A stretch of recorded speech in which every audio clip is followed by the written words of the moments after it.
Today I want to talk about wisdom. And I know this is a topic that has been discussed before, but I feel like in today's world we cannot talk about wisdom enough because I feel like there's such a lack there of wisdom that it's essential that we refer back to it and we reference as much wisdom as we possibly can, especially when it comes from wisdom that is divinely given to us through God. So, of course, you can't talk about wisdom without coming from the book of Proverbs. And I stumbled across a very um, enlightening verse that I feel like within its context is really good, but if you broaden its view, it really gives you more to absorb. In Proverbs chapter 5, Solomon is addressing his son, and this particular chapter is speaking on sexual morality. But I also feel like if you focus in on the first two verses, you can apply those first two verses to anything beyond just simply sexual morality. So those first two verses read, "My son, be attentive to my wisdom, incline your ear to my understanding, that you may keep discretion and your lips may guard knowledge." Now, in those two verses, you have the attention to wisdom, attentive to understanding, attentive to being discreet, and then this attentive to guarding knowledge. Solomon was being filled with God's inspiration as he addressed his son. And it's interesting to me that Solomon was assuring that his son did not make the same mistakes that he did. And we have this opportunity to be filled with God's knowledge through other people who have been divinely placed to carry the task of illuminating others through Christ. And I just think that it's wonderful because you see just right there what is kind of supposed to be done through the body of believers, through the people who call themselves the Church of Christ. We're supposed to pass that wisdom down. Yes, it can get specific to focus on a topic such as sexual morality, but I believe that we are all guarding knowledge because we have this inspiration from God that we're supposed to be giving to others. Um, it's almost like that saying where it says, you can learn a lesson through someone else's experience, living vicariously through someone. You don't have to experience everything. And when it comes to wisdom, we as individuals who are truly inspired and have that connection with God can in turn place that on others. We can share that wisdom, and then they guard it so that when they're using their discernment, they know when to dispel that amongst other people. Now, I don't want to just leave this here because I found this other really, really profound verse that I feel like needs wisdom to be able to understand and to apply to our day to day. And that comes from Colossians chapter 2. And in Colossians, you're actually, this is a text that was written from the perspective, was written by Paul to the church of Colossae.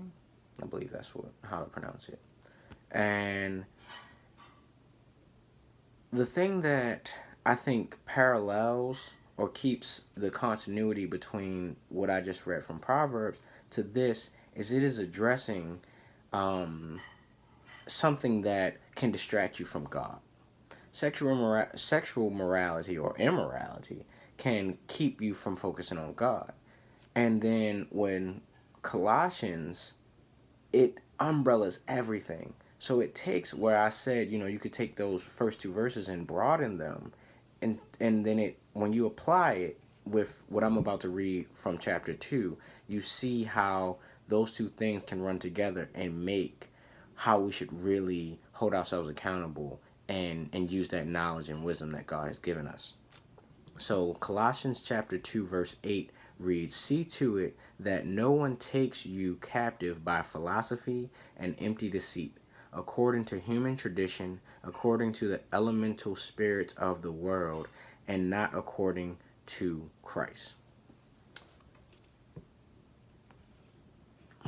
I've gotten on a soapbox about pagan things that infiltrate us, um, practices, holidays, and certain exercises that people have justified as being okay because they sprinkle Jesus over it.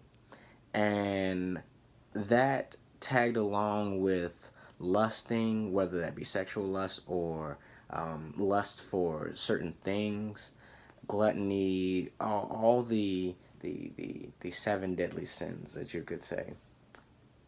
People have kind of made excuses for them. And I feel like it's in part because we've allowed things to take us captive.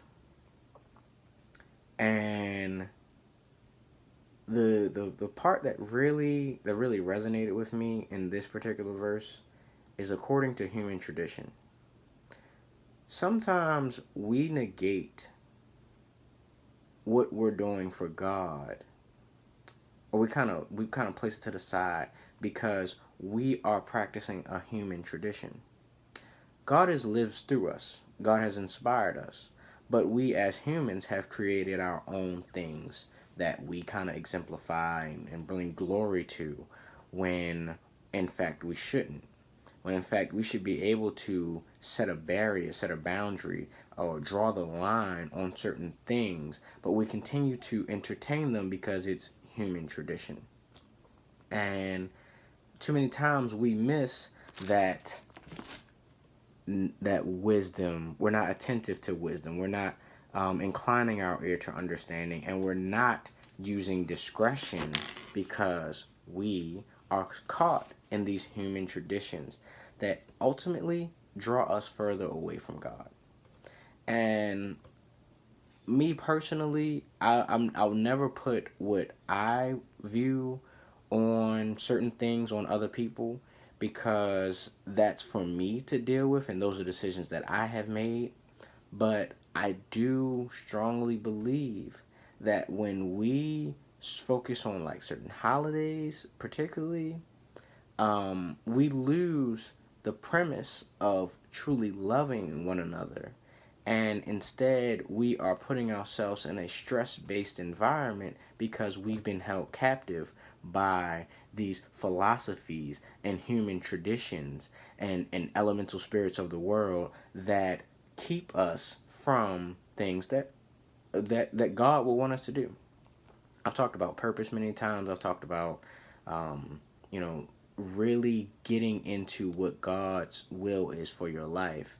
And we miss the mark because we have been captive by these things that are not according to Christ. And I just love to reflect back on Christ teaching us how to love one another truly and genuinely with our whole hearts, and not having any malicious motives and deceitful intents in the things that we do, and we've gotten away from that. So too many times you see things are done for numbers. Things are done for to raise money that's not truly supporting the cause that we're saying the money is for, but it's lining the pockets of the people who are around us, or it's something that just does not have that genuine intent that God would have when it comes to doing something that is truly going to help others around us. And I just want us to live like a great life, but a life that is truly inspired by God. And sometimes that means we're going to have to strip all those things that distract us, all those things that may hold us captive, all those things that are traditions that God did not put in place. So take the time, analyze where you're using your wisdom, analyze where you are truly using your discernment, where you are using your understanding, and what it is that keeps you from things that Christ would have you to do in your life. And this is something, again, like I've said before in messages, I hold the mirror up to my own face to make sure that I am holding myself accountable, because I am taking a role as someone who is filling other people up. So I don't want to be out of the line or out of God's will or out of line with what God would have me to do. So I want to make sure that I'm on the right track. But I also beg of you to do the same thing and take that time for that reflection. So I pray that these words, I know it was kind of dense and it was a lot, but I pray that these really, sink in with you. And go back and review Colossians chapter 2. Go back and review Proverbs chapter 5 and see what you get from it. And then just apply it to your life. So I pray you guys have a blessed day, and I will see you next time.